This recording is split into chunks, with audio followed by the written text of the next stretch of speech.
그게 거기까지 가네요. 그런데 이렇게 말씀하시면 제가 아까 그렇게 말씀드렸죠. 이게 저 개인의 의견이 아니라고 말씀드렸죠. 우리 당의 원내대표님과 말씀 나누고 한 것이고 이 부분에 대한 국민의 따가운 시선에 대해서 우리 의원들도 충분히 느끼고 있습니다.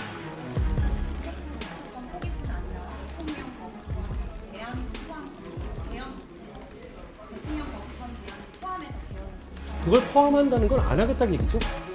그렇지 않습니까? 이런 거 저거 다 연결해가지고 포함하면 안 하겠다는 얘기 아닙니까? 그 얘기가 불체포특권을 포기한다는 얘기로 누가 보겠습니까? 그건 차라리 그냥 구질구질하게 그러지 말고 하기 싫으면 하기 싫다고 그러는 게 좋습니다. 우리 헌법은 국회의원 정수를 200명 이상으로만 하고 있죠. 그런데 이 300명의 국회의원을 지금 활동하는 것들이 국민들께서 어떻게 생각하시는지가 대단히 중요합니다. 헌법적 결단은 200명을 넘기만 하면 된다는 것이 우리 헌법적 결단입니다. 그런데 많은 국민들이 지금 우리 국회가 하는 일에 비해서 숫자가 많다고 생각하시는 것 같습니다. 저도 그렇습니다. 우리 국민의힘도 반성적으로 그렇게 생각합니다. 그렇기 때문에 우리는 250명으로 줄이는 안을 낼 것이고 민주당이 반대하더라도 이번 총선에 승리해서 그 안을 통과시켜서 국회의원의 정수를 250명으로 줄일 겁니다.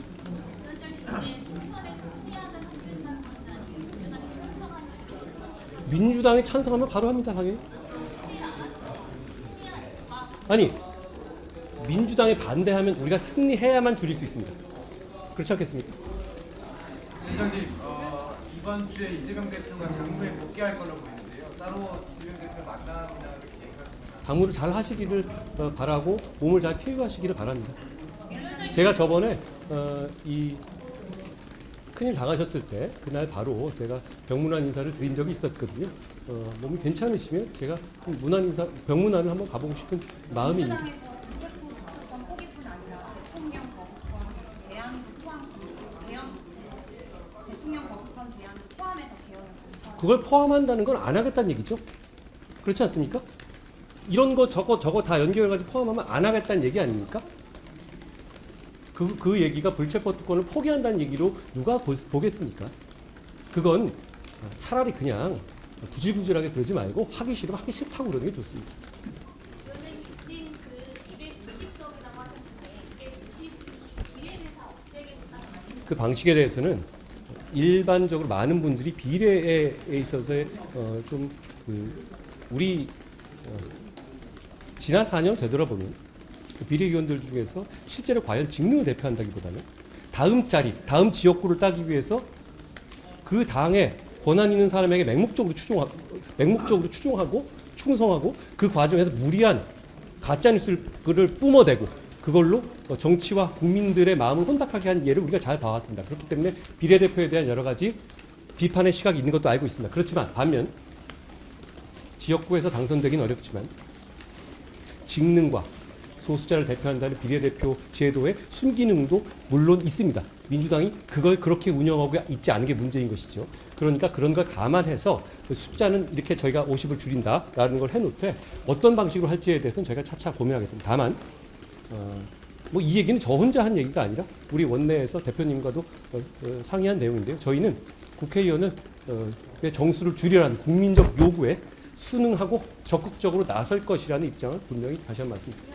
국회의원 축소 같은 경우는 사실은 늘 얘기는 나왔는데 실현 가능성이 좀 의문이 붙어왔던 거거든요. 그런 차원에서 일종의 좀 공약물이다, 총선용 공약 제시 아니냐고 이런 얘기도 나오고 것 같아요. 실천적인 문제죠. 그렇죠.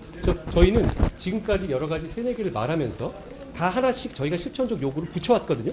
불체포특권은 우리가 서약서 받겠다. 유기금고, 그러니까 금고형 이상의 확정될 경우에 그것도 역시 저희가 서약서 받겠다. 그리고 저희가 공천하지 않겠다는 건 실제로 이번 공천을 보십시오. 이번에 몇 가지 공천이 있거든요. 공천하지 않을 겁니다. 그런데 이 부분에 대해서 저희가 실천적으로 할 수 있는 방법은 저희가 확고한 다짐을 보여드리는 것밖에는 없죠. 법안을 준비하겠습니다.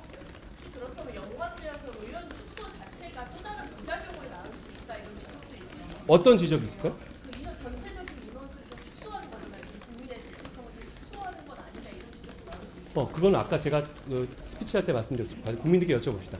300명이 부족하냐, 많냐에 대한 판단이거든요.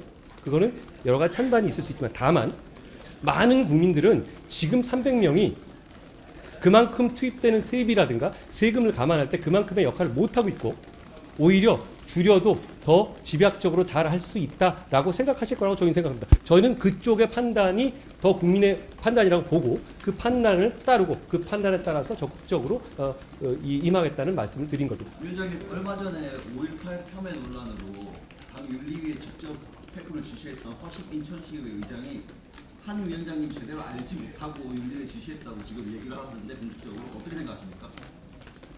저는 역사적 사안에 대한 평가라든가 이런 건 굉장히 다양할 수 있다고 생각합니다. 다만 공당이고 주류의 당인 우리는 역사적으로 공인된 평가를 따를 겁니다. 그리고 그 공인된 평가에서 너무 심하게 벗어나는 주장을 하는 분들, 그런 주장하는 분들이 저희는 공당의 주류에 있어서는 안 된다고 생각하는 거예요. 다만 생각들은 자유롭다고 생각해요. 여러 가지 생각 다 생각할 수 있어요. 저희는 자유민주주의 정당이기 때문이죠. 그 생각 자체를 막으려는 것은 아니지만 그런 분들이 자유민주주의 정당, 보수정당, 자유시장 경제를 추구하는 정당의 주류에 있어서는 안 된다는 말씀을 분명히 확인한 것이고 그런 메시지를 보내기 위해서 제가 빨리 조치한 겁니다.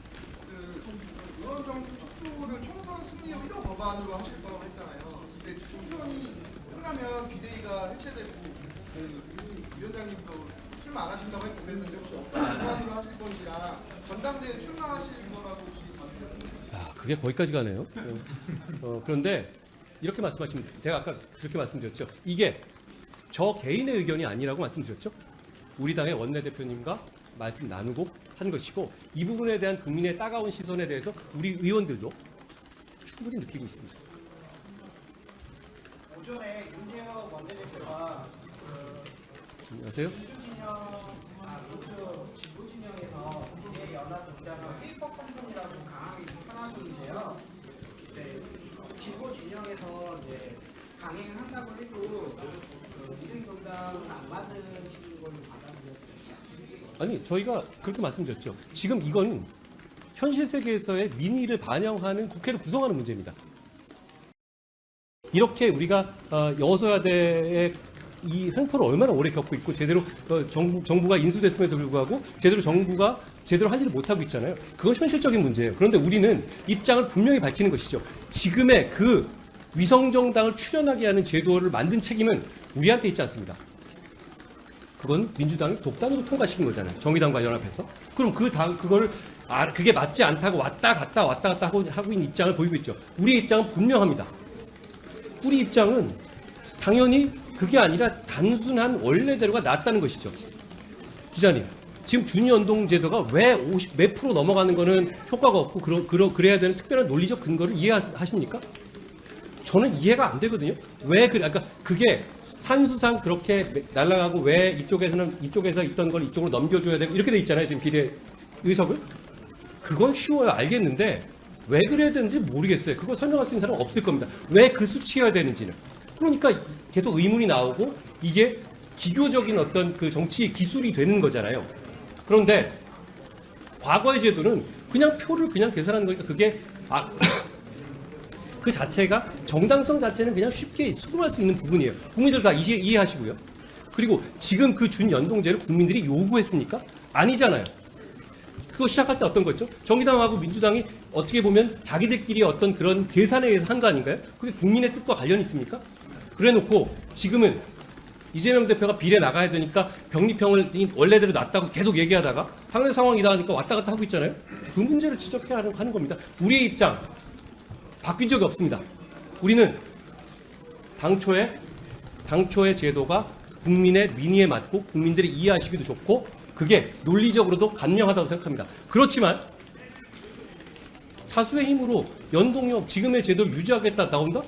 그럼 당연히 저희도 플랜 B로 거기에 대응을 준비해야 되는 겁니다. 그러면 그렇지 않은 상태에서 그럼 저쪽에서 다 야합해서 그런 위성정당 다 비례 먹어가는 상황을 만들어낸다? 그게 우리가 민의를 대변하는 겁니까? 그건 그렇지 않죠. 분명히 말씀드립니다. 우리의 입장은 확고하고 분명합니다. 원희룡 장관이 이번에 개항을 출마해서 이재명 대항할 걸로 알고 있는데 그 윤영선 당협위원장 등 그런 어떤 공천 과정에서 경선도가 있을까요? 제가 아까 말씀드릴 때 우리 후보들 중에서 이 선거에서 이재명 대표와 지역구에 승리하는 것의 상징성을 감안해서 정정당당하게 싸워서 승리하고 싶은 후보들이 많이 계시다고 했어요. 그 중에 한 분이 원희룡 장관이고, 그게 인천이든 서울이든 종로든 호남이든 영남이든 관계없이 나갈 겁니다. 개항을 딱 전제로 해서 말씀드린 게 아니기 때문에 지금 상황에서 제가 말씀드린 뭐 이재명 대표가 개항에 나오겠다고 용기 있게 말하고 있지도 않지 않습니까? 그러면 원희룡 장관께서는 이재명 대표가 나오는 곳에 그냥 무조건 가서 자기 공표를 하신다는 얘기죠. 자객 공천이라는 말은 이상하고요. 본인이 일단 공천은 과정을 거치고 우린 시스템을 갖춘 정당이고, 저희는 이번에 그동안 보수 정당에는 어떤 시스템 공천의 그런 공식이라든가 이런 거가 사실 그동안은 없었습니다. 제가 놀랐던 것인데요. 우린 이번부터 우리 당의 시스템 공천을 시작할 겁니다.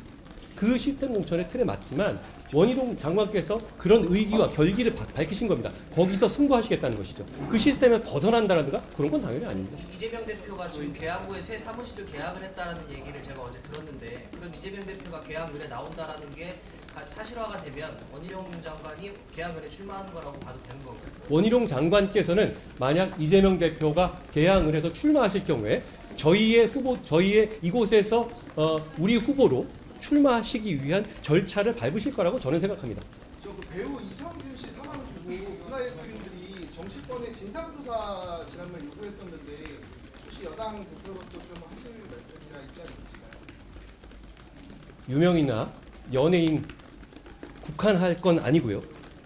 어떤 사안에 대해서 말초적인 보도가 이어지고 그 과정에서 여러 가지 정보가 여러 가지 방식으로 유포되어 온 것은 어제 오늘의 일은 아닙니다.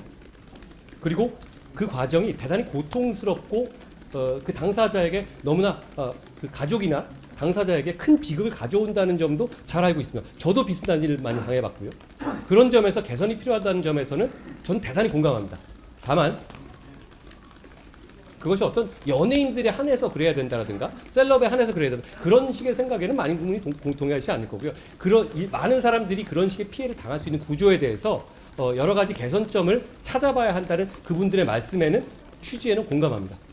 여기까지만 그래. 죄송합니다. 그 대통령이 거부권을 행사하기까지의 과정에서 국민과 야당을 설득하기 위한 노력을 했다는 의견에 대해서 여러 가지 의견이 있으신 거고요. 중요한 건 그게 거부권을 행사할 만한 악법이냐 아니냐의 문제입니다. 저는 그 부분에 대해서는 상당히 선명하다고 생각하고 여러 차례 설명드린 바 있습니다. 자, 오늘 내가 충분히 드린 것 같으니까요. 아니, 여러 번 하셨으니까 안 하신 분들 혹시 있으시면 하셔도 되고요. 안 하신 분들 혹시 있으시면 하셔도 되는데. 괜찮으시죠? 고맙습니다.